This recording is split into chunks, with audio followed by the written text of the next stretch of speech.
Welcome back ख़वातीन हज़रात। और हमारे पास हम सभी जानते हैं आजकल जो हालात चल रहे हैं, माहौल चल रहा है, उसमें सबको नज़ला ज़ुकाम है, इन्फ्लुएंज़ा है। हम कहते हैं कोई नए फॉर्म है इस वक्त, क्योंकि सबकी तबीयत बड़ी शिद्दत से ख़राब है। तो इन्फ्लुएंज़ा क्या है, किस तरह उससे बच सकते हैं, इस पर भी हम बात करेंगे। और कॉन्गो वायरस के केसेस जो हैं, अब ये कहा जा रहा है कि सिंध में भी आप मुतवक्के हैं, वैसे बलूचिस्तान में थे और बलूचिस्तान के एक नामी ग्रामी डॉक्टर साहब उनकी भी वफ़ात हो गई इस वायरस से। अल्लाह ताला उनको उनकी मग़फ़रत फ़रमाए। सो ये वायरस बढ़ता चला जा रहा है, इसकी आगाही ज़रूरी है, इससे बचने के लिए तदबीर ज़रूरी है। और इस पर बात करने के लिए हमारे साथ यूनिवर्सिटी ऑफ हेल्थ साइंसेज से प्रोफेसर डॉक्टर सईद खान साहब मौजूद हैं। अस्सलाम वालेकुम। वालेकुम सलाम। डॉक्टर साहब, पहले तो इन्फ्लुएंज़ा के हवाले से हमें बता दीजिए, क्योंकि ये नज़ला ज़ुकाम तो हमारे यहाँ हमेशा से है, लेकिन अब जो ये इन्फ्लुएंज़ा की ये कोई नई फॉर्म है और किस तरह इससे बचा जाए, क्या करने की ज़रूरत है, ओवरऑल इसके बारे में बता दीजिए। जी नुसरत, बहुत शुक्रिया इस अहम मौजू पे बात करने के लिए, क्योंकि इस वक्त सर्दियों का मौसम शुरू हुआ चाहता है, जिसकी वजह से काफ़ी सांस की जो बीमारियां है बशमूल इन्फ्लुएंजा, निमोनिया, ये बढ़ जाती हैं। इन्फ्लुएंजा एक वायरल इन्फेक्शन है और ये हर वक्त बदलता रहता है कि इसमें जो जन्याती तब्दीलियां हैं वो बहुत जल्दी होती है, जिसको हम नए वेरिएंट कहते हैं, या जन्याती तब्दीलियां जल्दी जल्दी होती है, जिसकी वजह से नई शक्ल में आती हैं। वेस्ट में यूजुअली इसके खिलाफ तमाम आबादी वैक्सीन यूज़ करते हैं, जिसको हम फ्लू शॉट्स कहते हैं, कि वो बाकायदगी से हर साल एक नए वेरिएंट के अगेंस्ट वो वैक्सीन बनती है और फिर वो लगाते हैं, तो उससे काफ़ी उनको आफात है। हमारे यहाँ वैक्सीन का बहुत कम है कि लोग जो इन्फ्लुएंजा की वैक्सीन लगाने में हिचकिचाहट महसूस करते हैं, या वैसे भी काफ़ी हद तक लोग कहते हैं कि चलो नज़ला ज़ुकाम में कोई फ़र्क नहीं पड़ता। लेकिन हर साल ये नए वेरिएंट जब आता है तो इसकी शिद्दत में इजाफा होता है, और इस साल देखने में आया है कि बच्चे खुसूसन बहुत के बच्चे बीमार हो रहे हैं, बड़ों में भी ये बीमारी काफ़ी लंबी हो रही है। पहले 1-2 दिन की बीमारी थी, अब तकरीबन हफ्ता 10 दिन तक ये बीमारी लंबी। तो डॉक्टर साहब, ये कब लगवाने चाहिए? फ्लू शॉट्स का जो हम सुनते हैं, ये वैक्सीन कब लगवा लेनी चाहिए? ये सर्दियों के शुरू में ही लगानी चाहिए, क्योंकि सर्दियों के मौसम में क्लोज कांटेक्ट बढ़ जाता है। और जैसे आजकल ये लगाई जा सकती है? बिल्कुल ये लगानी चाहिए, ताकि जब भी अगर ये इन्फ्लुएंजा इन्फेक्शन हो तो वैक्सीन पहले से लगने की वजह से इसका जो इफेक्ट है वो कम होगा और वो हम शदीद बीमारी से बच सकेंगे। ठीक है। अच्छा डॉक्टर साहब, कॉन्गो वायरस के हवाले से भी एक तो ये बता दीजिए, ये वायरस क्यों होता है, कैसे होता है, और इससे किस तरह से बचाव जो है मुमकिन है? ये CCHF या Crimean Congo haemorrhagic fever virus, ये जानवरों से, बड़े जानवर से, स्पेशली जो गाय, भैंस और ऊंट वगैरह है, इनके जिस्म पे टिक्स होते हैं, चिचड़े जिसको कहते हैं, चिचड़ियाँ पाई जाती है। इन टिक्स में ये वायरस मौजूद होता है। अगर ये चिचड़िया डायरेक्ट इंसान को काट ले, या जानवर के खून से, जो ऑलरेडी इन्फेक्टेड है वो जानवर, वो इंसान को लग जाए, स्पेशली वो लोग जो मवेशियों के साथ क्लोज कांटेक्ट में रहते हैं, जो मवेशी हैं या कसाई जो जिनसे हम गोश्त खरीदते हैं, तो उनको भी ये इन्फेक्शन हो सकता है। अच्छा, ये ह्यूमन टू ह्यूमन ट्रांसफर हो सकता है?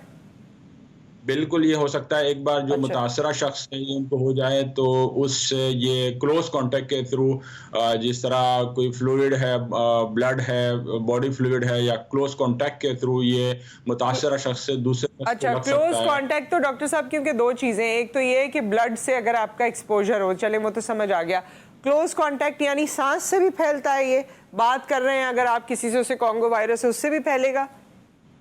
बिल्कुल, ये क्लोज कॉन्टैक्ट से जब जो रतूबतें हैं नाक से, मुंह से, अगर ये रतूबत खारिज होती है और उसमें तो ये मुतासरा शख्स को लग सकता है, या इसके जिस्म पे कोई कट लगा हो, नज़र ना भी आ रहा हो, लेकिन वो कोई कट लगा हो, उसके अंदर ये वायरस चला जाए तो ये बीमारी हो सकती है।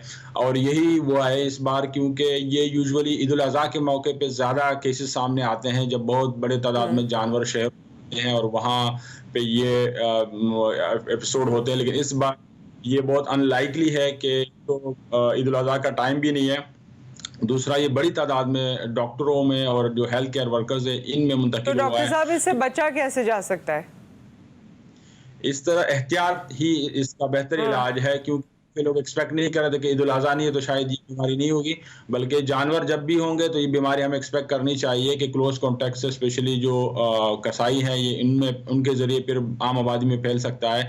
डॉक्टरों को भी एहतियात चाहिए, जो भी मरीज़ उनके सामने आए उनको लाज़मी प्रोटेक्शन, कम से कम ग्लव्स, गाउन और मास्क लाजमी पहने कोई भी मरीज हो, ताकि वो अगर वो टेस्ट नहीं भी हुआ हो उसका, क्योंकि ये मिलते जुलते अलामात की बीमारियां होती हैं, क्योंकि ये अभी जो मरीज शायद इनके पास आया होगा उन्होंने इसको समझा होगा ये डेंगू का मरीज है और उन्होंने तदाबीर इख्तियार नहीं तो डॉक्टर साहब इसका कोई इलाज है मुमकिन? क्योंकि जब ईद उल अज़हा के मौके पर भी कॉन्गो वायरस का हम सुनते हैं तो उसके बाद अमवात सुनते हैं, खुदा न खास्ता, तो क्या इसका कोई इलाज नहीं है कॉन्गो वायरस का?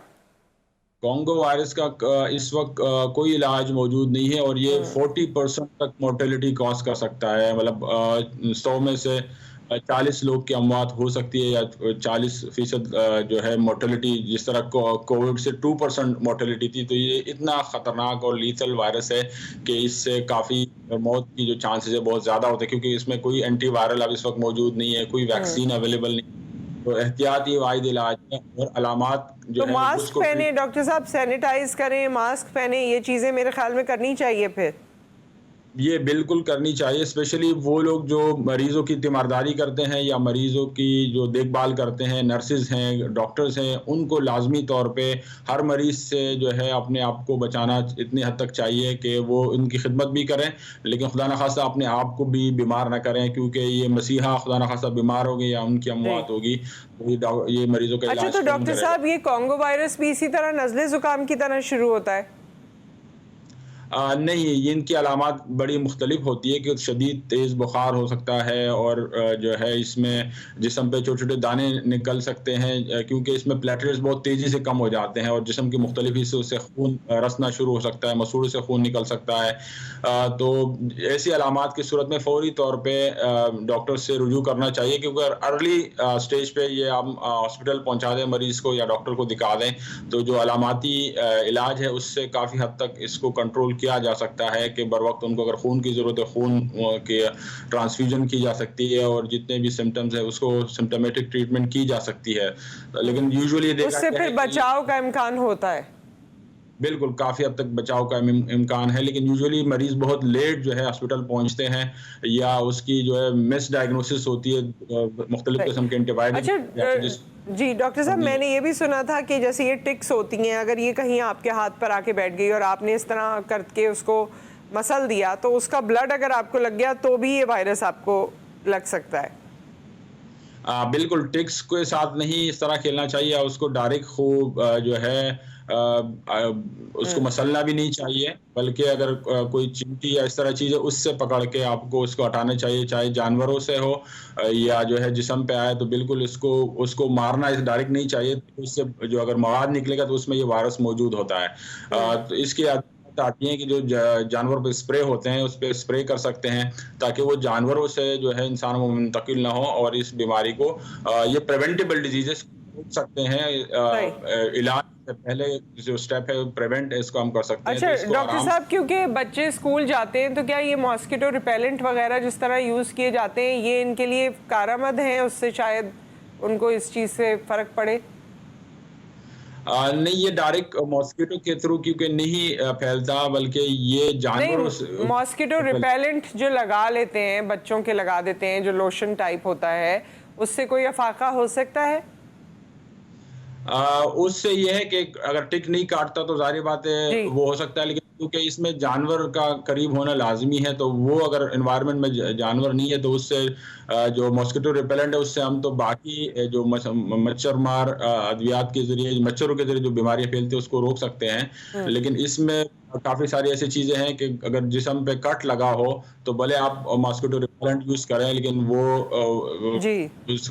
मुस्तकिल हो सकता है। तो इसलिए मॉस्किटो रिपेलेंट इस्तेमाल करके ये तवक्को नहीं करनी चाहिए कि मैं प्रोटेक्टेड हो गया हूँ, अदरवाइज ये फॉल्स जो है फेक प्रोटेक्शन हो सकती है।